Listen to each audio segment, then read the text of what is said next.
Calaboso ang nakatalang top 3 region high-value individual matapos makumpiskahan ng mahigit 200,000 piso ang halaga ng shabu sa ikinasang bypass operation ng pulisya sa Davao City.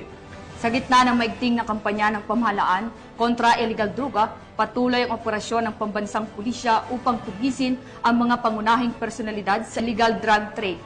Patrolwoman Shaira Rose Aquino sa balita. Timbog sa ikinasang bypass operation ng mga operatiba ng Tugbok Police Station ang tinuturing na top 3 region high-value individual madaling araw noong ika-12 ng Hulyo sa Purok 6, Santan Street, Barangay Mental, Tugbok District, Davao City.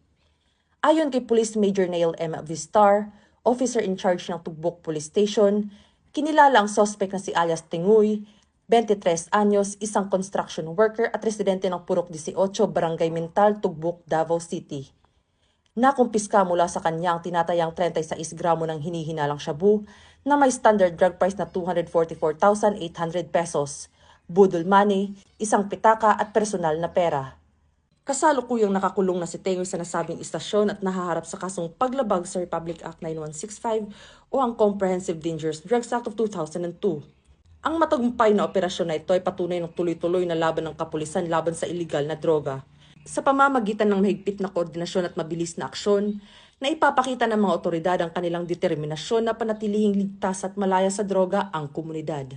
Mula rito sa Police Regional Office 11, ako ang inyong PNN correspondent, Patrolwoman Shaira Rose Aquino, alagad ng batas, tagataguyod ng Balitang Pulis.